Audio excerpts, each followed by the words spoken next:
সম্ভবত এনসিপির একটি নেত্রী, মেয়েটার নাম জানি না, অল্প বয়সের, সুন্দর ফুটফুটে চেহারা, মাথায় চুলে টুলে ঢাকা নাই। আমার বোনটাকে বলবো, আপনি ওসমান হাদির জন্য বিচার চান, এদেশের ওলামায়ে কেরামেরও আমরা বিচার চাই। তবে আপনি পদ্মায় থেকে যদি সামনে আসতেন আরো ভালো হতো। তবে আপনার মুখের ভাষা আরো সুন্দর হওয়া দরকার। আপনি যে এই ভাষা সাংবাদিকদের সামনে ব্যবহার করে বিচার চেয়েছেন, যাতে করে বাংলাদেশের বিবেকবান মানুষের হৃদয়ের মধ্যে একটু হলো আঘাত এনেছে। কারণ আপনারা হচ্ছেন আমাদের সন্তানের মতো, যারা এদেশের ছাত্রছাত্রী তারা আমাদের দেশের সন্তান। আমরা তোমাদেরকে অনেক সম্মান করি, অনেক ভালোবাসি, শ্রদ্ধাও করি। এইটুকুই বলবো, কোনো কিছু জিনিস জাতির কাছে, সরকারের কাছে, রাষ্ট্রের কাছে দাবি করলে সাবলীল ভাষায় সুন্দর পরিকল্পনা নিয়ে ওসমান হাদির স্মরণেই সেইভাবে চাইবেন।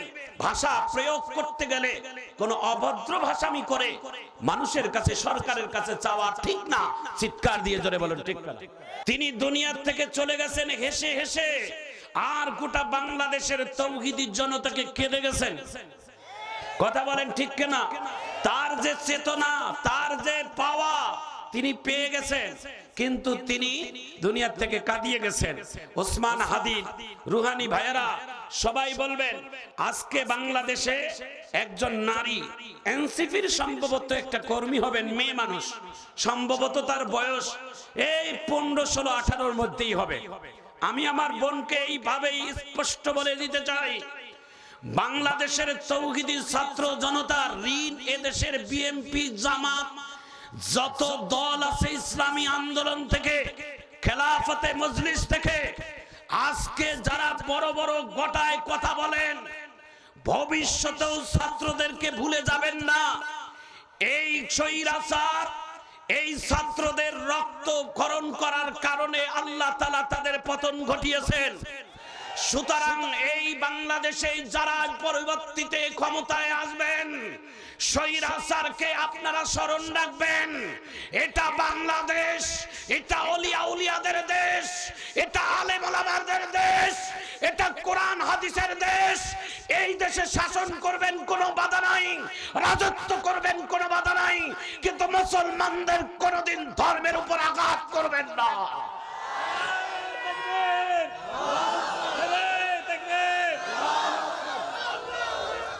প্রিয় ভাইয়েরা আমার, প্রিয় বন্ধুরা আমার, আমি সম্মান রেখে কথাটা বলে দিতে চাই, সম্ভবত এনসিপির একটি নেত্রী, মেয়েটার নাম জানি না, অল্প বয়সের, সুন্দর ফুটফুটে চেহারা, মাথায় চুলে টুলে ঢাকা নাই।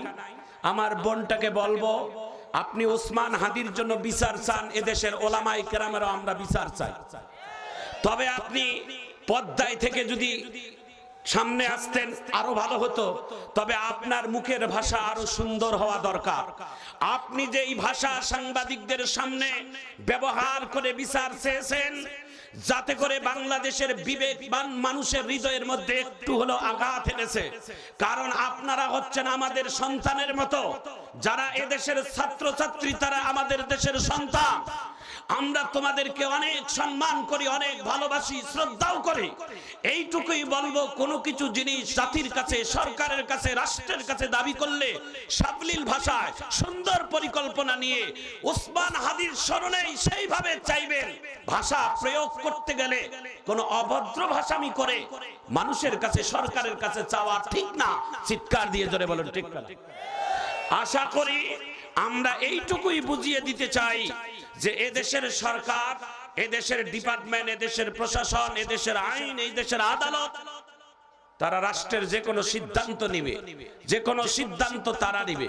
কয়েকদিন আগে আমি একটা মাহফিল করতে করতে একটা চিঠি আসছিল যে হুজুর ওবায়দুল কাদেরের ইন্ডিয়ার এক হসপিটালে অসুস্থ আছে, আপনি তার জন্য দোয়া করেন। আর প্রশ্নের শেষে নিচে বলছে যে ওবায়দুল কাদের যদি মারা যায়, বাংলাদেশের জমিনে তার দাফন কাফন হবে কিনা। আমি প্রশ্নের উত্তরে বলছিলাম, আমি তো এদেশের সরকার না, আমি তো এদেশের প্রশাসনের কোন ডিপার্টমেন্টের লোক না। জনগণ এই ওবায়দুল কাদের বিগত দিনের তিনি একজন ভালো দেশের দায়িত্বশীল ছিলেন। তিনি মারা যাওয়ার পরে এই দেশের মাটিতে তার জানাজা নামাজ হবে না হবে না, তার দাফন এদেশে হবে না হবে না, এর জন্য আমি দিতে পারবো না এটা উত্তর দিবেন এদেশের সরকার। জোরে বলো ঠিক না? আমাদেরকে বিভ্রান্ত করবেন না ওয়াজ মাহফিলে, ওলামায়ে কেরামদেরকে আপনারা বিভ্রান্ত করাবেন না। আমাদের কাজ হচ্ছে মানুষদেরকে হেদায়েতের বাণী বলা। কথা বলেন ঠিক না? আমাদের দায়িত্ব হচ্ছে মানুষকে ইহদিনাস সিরাতাল মুস্তাকিম পথে দেখা, কোরআনের হক কথাগুলো মানুষের সামনে তুলে ধরা, এটাই হচ্ছে আমাদের কাজ। সম্মানিত ভাইয়েরা এবং বোনেরা, এই জন্য আমি সবার কাছে অনুরোধ করব, রাষ্ট্র আমার, এ দেশ আমার, এ দেশের মাটি আমার, আপনার সবার, ঠিক কিনা বলেন? এদেশ কারো একক না, এদেশ 18 কোটি মানুষের। একটা হিন্দু দেশ দাবি করতে পারে, একজন খ্রিস্টান ধর্মের মানুষও দাবি করতে পারে, একজন বৌদ্ধ দাবি করতে পারে, একজন মুসলিমও দাবি করতে পারে, একজন কামারও দাবি করতে পারে। কথা বলে ঠিক না? এদেশ সবার, এদেশের মানুষের সবার কথা বলার অধিকার আছে, সবার যে কোনো দাবি জানার অধিকার আছে, আছে না নাই? তো দাবি জাক্কা জানাইলে ভদ্রতা বজায় রেখে আমরা যে কোনো জিনিস আমরা জানাবো। আশা করি প্রশ্নের উত্তর আপনারা পেয়ে গেছেন। একটু সবাই জোরে কোন আমিন, আরো জোরে বলেন আমিন। প্রিয় ভাইয়েরা আমার, বোনেরা আমার, অল্প কিছু সময় আমার দিকে তাকিয়ে থাকেন, সময় খুবই অল্প। ভাইয়েরা আমার, বন্ধুরা আমার, আল্লাহর নবী মুহাম্মদুর রাসূলুল্লাহ সাল্লাল্লাহু আলাইহি ওয়াসাল্লাম ডাক দিয়ে বলে, আবু বকর, আজকে তুমি যে বিচার দিয়েছো সেই বিচারের রায় তুমি পেয়ে গেলা। হযরত আলী বলল, তোমাকে জান্নাতের চেয়ারটা ছেড়ে দেওয়ার জন্য সালাম দেয় নাই, তুমি কি খুশি হয়েছো? হযরত আবু বকর সিদ্দিক রাদিয়াল্লাহু তাআলা আনহু ডাক দিয়ে বলে, ইয়া রাসূলুল্লাহ, ইয়া হাবিবাল্লাহ, আমি হযরত আলীর কাছে চিরঋণী হয়ে গেলাম। আলী আমাকে সালাম না দিয়ে আমার জন্য কল্যাণ করেছে। জোরে বলেন আল্লাহু আকবার। আজকে থেকে সবাই মেহমান, এটা হলেন রাসূলুল্লাহ সাল্লাল্লাহু আলাইহি সাল্লামের একটা সুন্নত। যে কোনো মানুষকে আপনার বাড়ির দুয়ারে গেলে মেহমানদারি করা। মেহমান আল্লাহর পক্ষ থেকে নেয়ামত। রাসূলের একজন সাহাবী বলছেন, ইয়া রাসূলুল্লাহ, আল্লাহ যদি কাউকে ভালোবাসে তাহলে তার নমুনা কি? আল্লাহর রাসূল বলছেন, তার বাড়িতে ঘন ঘন মেহমান পাঠান। সুবহানাল্লাহ বলেন। সাহাবী বললেন, ইয়া রাসূলুল্লাহ, তার থেকে বেশি ভালোবাসা হলে আল্লাহ কি নমুনা দেখায়? বলছে, যার বাড়িতে বেশি বেশি কন্যা সন্তান আল্লাহ দান করে। একটু জোরে কর। কিন্তু এই কন্যা সন্তান জন্ম বেশি হওয়ার কারণে বাংলাদেশের অনেক নারীরা নির্যাতিত, অনেক মহিলারা তালাক প্রাপ্ত, ঠিক কিনা বলেন? আচ্ছা, সবাই আওয়াজ দিয়ে বলে, সন্তান নারী হবে না পুরুষ হবে, এর ব্যাপারে এই মহিলাটার কোনো দোষ আছে? কথা বলেন। যেই মহিলাটার পেট থেকে বারবার কন্যা সন্তান আসে, এর জন্য মেয়েটা দায়ী না। কথা বলেন। এই জন্য আমাদের মেয়েদেরকে আমাদের অনেক লাঞ্ছিত হতে হয়। এটা জাহিলিয়া প্রথা, এটা জাহিলি জামানার প্রথা। এমন প্রথা আমরা সমাজ থেকে বয়কট করতে চাই। জোরে বলো ঠিক না? ছেলে হোক আর মেয়ে হোক, ছেলে হোক আর মেয়ে হোক, আমরা জবান থেকে আলহামদুলিল্লাহ বলবো। জোরে বলেন, একটু জোরে বলেন আলহামদুলিল্লাহ। আরো হাত তুলে জোরে বলেন আল্লাহু আকবার। আমাদের সম্ভবত প্রধান অতিথি, প্রধান মেহমান আমাদের মাঝে উপস্থিত হয়েছে। আমরা তেনাদের জন্য একটা হাত নাড়া মারহাবা দেই। সবাই একটু হাত উঁচু করে দেই। হ্যাঁ, সবাই বলে জনাব মোহাম্মদ, আমি বলি জনাব মোহাম্মদ প্রধান অতিথি মোকাররম হোসেন ভাই, সাবেক উপজেলা ভাইস চেয়ারম্যান, তিনি আমাদের মাঝে উপস্থিত। তেনার জন্য একটা হাত নাড়া মারহাবা দেন। নারায়ে তাকবীর। আরো জোরে বলেন নারায়ে তাকবীর। আলহামদুলিল্লাহ। আমাদের মাঝে উপস্থিত হয়েছেন জনাব মোহাম্মদ মোকাররম হোসেন। আমাদের আরো অতিথি অনেকেই আছেন। আলহাম ভাইকে আমি আমার এই ভাইকে বলি, জাহাঙ্গীর ভাইকে বলি, আপনারা একটু শুনবেন। জাহাঙ্গীর ভাইকে বলি আমি যে, আপনি একদিন বলছিলাম এক মাহফিলে যে আপনি কি এমন আমল করেন ভাই। আমি বলছি, উনি বলছে কেন ভাই? আমি বললাম, আপনি মানুষের সামনে গেলে কেমনে যেন পটকে যায় মানুষ, একেবারে আপনার ভক্ত হয়ে যায়। আমি জানি না আপনি কি আমল করেন। তো আলহামদুলিল্লাহ, আল্লাহ এটাও তার একটা গুণ দিয়েছেন। আমিন বলেন। তিনি যে কোনো মানুষের সামনে গিয়ে যদি 2 মিনিট কথা বলে, ওই মানুষটা বা বউ বেটিটা সঙ্গে ওনার ভক্ত হয়ে যায়। আমিন বলেন। উনি আমাদের দীর্ঘদিন আমাদের পৌরসভার মেয়র হিসেবে দায়িত্বশীল ছিলেন। আপনারা জানেন ওনার নির্যাতিত নিপীড়িত, উনি আমার চোখের সামনে ডিসি অফিসে কয়েকবার নির্যাতিত হয়েছে। আমি সেইখানে উপস্থিত ছিলাম। সেখানে আমার উপস্থিতিতে ডিসি অফিসের সামনে তাকে কটুক্ত ভাষায় গালিগালাজ করানো হয়েছে, কিন্তু উনি জবাব দেয় নাই, নীরবে সবর করেছেন। আমিন বলেন। সেই দিন আমরা ওলামায়ে কেরামেরা বলছিলাম যে মানুষটা বিপদের সময় সবর করে, ওর উপহার ছোট হওয়ার কথা না। সুবহানাল্লাহ বলেন। হ্যাঁ, ওর উপহার আল্লাহ তাআলা বড় দিবেন, তাই মনে হয়। আল্লাহ যেন কবুল করেন। আমিন বলেন। তো আমি ভাইয়ের জন্য দোয়া চাই। আপনাদের এলাকার কৃতি সন্তান, যিনি সাবেক কয়েকবারের চেয়ারম্যান, এই অত্র এলাকার একটা সুনামধন্য দিনী প্রতিষ্ঠান যিনি করে গেছেন, ওনার বাবা, ওনাকে আপনারা ভালো চেনেন। উনি হাজি মানুষ, তিনি আলহাজ রমজান হাজি। তিনি রেখে যাওয়া একটা এমন সম্পদ আপনাদের এলাকায় রাখছেন, গোটা দিনাজপুরের জন্য একটা অনেক বড় গর্বের, ঠিক কিনা বলেন? তেনার সন্তান এখানে উপস্থিত, আরো অনেক ভাইয়েরা আছেন, মোকারম ভাই সহ। আমি সবার জন্য দোয়া করে আমার আলোচনায় আমি ফিরে যেতে চাই। আর মাত্র 5 মিনিট সময় আছে আমার। এই 5 মিনিট আমাকে ডিস্টার্ব দিয়েন না। আপনাদের প্রশংসা মোটামুটি ভালো কইলাম, আর ডিস্টার্ব দিয়েন না। এখন শুনবেন, তারপরে আমার 5 মিনিটে শেষ হবে, আবার তখন আপনারা সালাম কালাম দিয়ে যা কথা বলার বলবেন, ইনশাআল্লাহ বলেন। খুশি তো সবাই? আর এর থেকে ভালো প্রশংসা কেউ করতে পারবে? মোর থেকে মারহাবা কর। তো ইনশাআল্লাহ কোরআনের কথাগুলো একটু শুনি, একটু জোরে বলেন আমিন। প্রিয় ভাইয়েরা আমার, প্রিয় বন্ধুরা আমার, 1 মিনিটে একটু জবাব দেন। আমার হাতে যে কিতাবটি আছে, এই কিতাবটার নাম কি? আওয়াজ দিয়ে জোরে বলেন।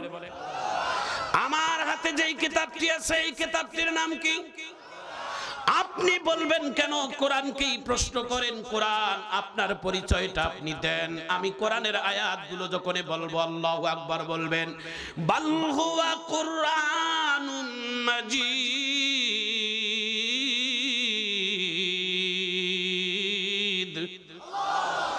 এই কোরআন তার পরিচয় নিজেই দিচ্ছে। কোরআনকে আবারও প্রশ্ন করেন, কোরআন তোমার বাড়িটা কোথায়? কোরআন উত্তর দিচ্ছে, ফি লাউহিম মাহফুজ। আমার বাড়ি এই পৃথিবীর কোন জমিনে না, আমার বাড়ি হচ্ছে লৌহে মাহফুজে। লৌহে মাহফুজ হচ্ছেন উপরে আল্লাহ তাআলার একটা সংরক্ষিত জায়গা। এই কোরআনকে প্রশ্ন করেন, কোরআন আপনি কোন মাসে আসছেন? আপনার আসার মাসটা কি এটাও বলে দিচ্ছে। শাহরু রমাদান আল্লাযী উনজিলা ফীহিল কুরআন।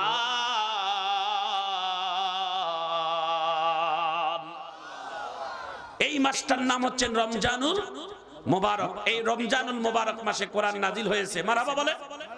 আবারও কোরআনকে প্রশ্ন করেন, কোরআন আপনি কোন রাত্রিতে এসেছেন?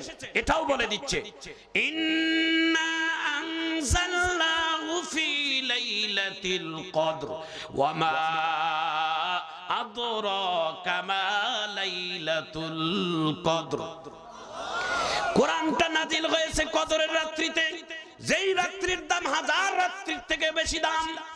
আবার কোরআনকে প্রশ্ন করেন, কোরআন জানলাম আপনি আল্লাহর কোরআন, জানলাম আপনি রমজান মাসে এসেছেন, জানলাম আপনি কদরের রাত্রিতে এসেছেন, তবে কেন এসেছেন এটাও একটু বলে দেন।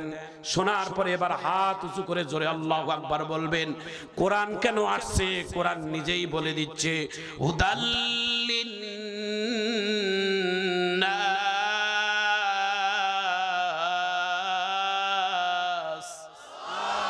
হাতটা উঁচু করে বলবেন, হুদাল্লিল মুত্তাকিন।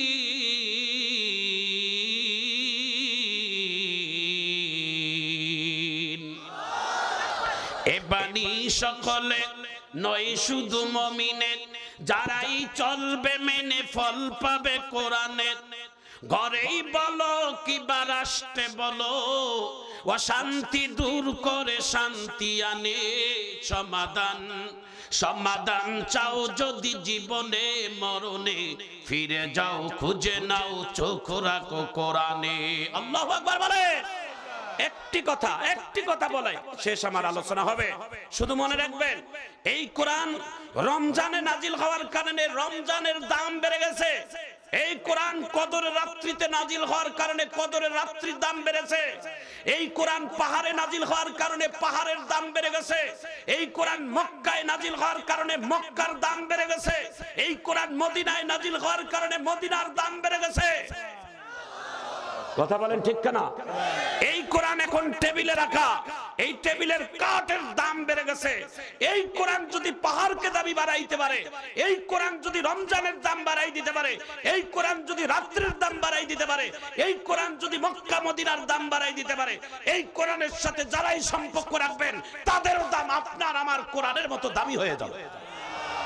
কথা দেন, কোরআনের সাথে সম্পর্ক থাকবে তো আপনাদের? হাত তুলে আল্লাহু আকবার বলেন। আরো জোরে এইভাবে হাতটা নাড়া দিয়ে আল্লাহু আকবার বলেন। আমিন কর। এই কোরআনটা কি হুজুরেরা খালি পড়বে? আপনারা পড়বেন না? খালি হুজুরদের পড়া দায়িত্ব? আমিন কর।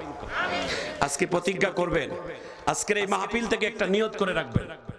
আমি বলে যাচ্ছি, আমাদের অনেক ভাইয়েরা আছে, সবার সামনে বলে দিচ্ছি, আপনি কমপক্ষে মুসলমান হিসেবে দুটি কাজ নিজে করবেন ইনশাআল্লাহ। বলেন, এক নাম্বার, নিজের কোরবানিটা নিজে দিবেন। কারণ জাতির পিতা ইব্রাহিম বাবায় নিজের হাতে সন্তানটারে কোরবানি দেওয়ার জন্য মিনা পাহাড়ে গেছে, না অন্য কোন ইমামকে দেয় নাই। আল্লাহ তাআলার পরীক্ষা, নিজের পরীক্ষা নিজে দিয়েছেন, অন্য কেউ না। যার যার কবরে তার হিসাব দেওয়া লাগবে।